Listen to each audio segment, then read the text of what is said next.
Who hasn't heard of Barbie?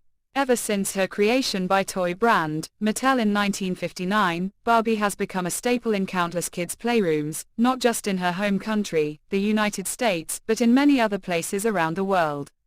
In fact, Mattel claims it has sold over 1 billion Barbies, making it the world's best-selling toy of all time. The Philippines is no exception. Barbie dolls are still popular here after all these years, especially during the holiday season.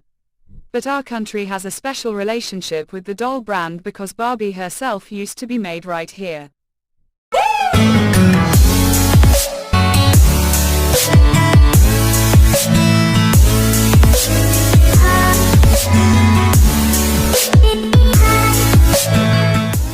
Apart from those who used to work in its manufacturing plants, not a lot of Filipinos know Barbie was made in the Philippines for years. It all began in the mid-1970s. The government of then-President Ferdinand Marcos was trying to woo foreign investments and multinational enterprises to the country, and one of its projects was to develop export processing zones. EPZs were essentially to create jobs, facilitate the transfer of technology, increase foreign exchange earnings, and enhance competitiveness. In August 1967, Representative Pablo Roman of Bataan filed a bill to establish a freeport zone in the municipality of Mariveles.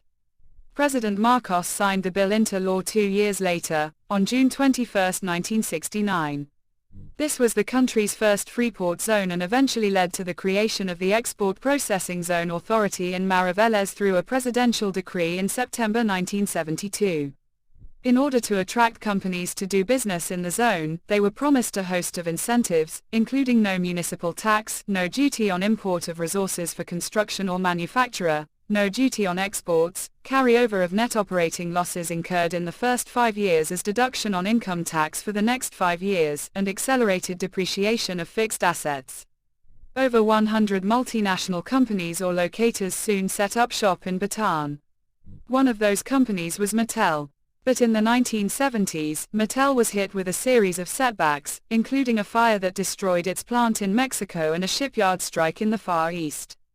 It also suffered from management shakeups that resulted in the firing of a top executive because of fraud, and the easing out of Elliot and Ruth Handler, who had founded the company in 1944. Seeking to cut costs, particularly in its manufacturing, Mattel opened a wholly owned subsidiary in Bataan called Mattel Philippines Inc. in 1976.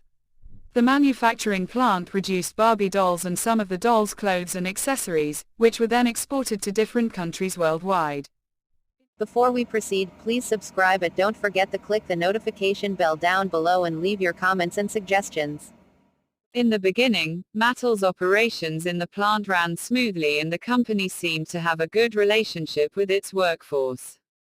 But the cracks soon started to show. Although multinational companies were promised they didn't have to deal with strikes because of the EPZ's designation as a vital industry, labor issues soon became rampant. Mattel wasn't immune to this.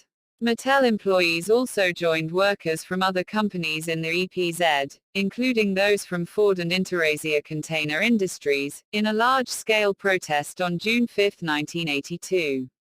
The protest stemmed from a small group of striking Interasia workers who were arrested by police after refusing to comply with return-to-work orders. For whatever reason, Mattel decided to move its operations closer to the capital in 1985. But Mattel soon began to struggle financially.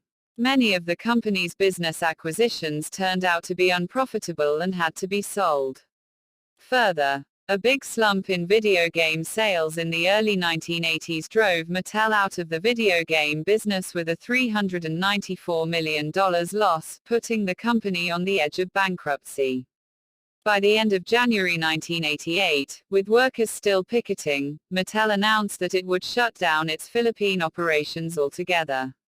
At the time, Mattel's total workforce in the Philippines numbered 4,000.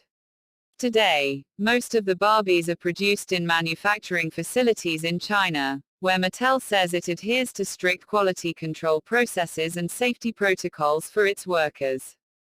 Barbie sales have also experienced an uptick, selling $1.159 billion in 2019, from $1.108 billion in 2018, according to Statista. So the next time you see a Barbie, think about how she used to be made right here, and how much closer she had to travel to get to your child's playpen.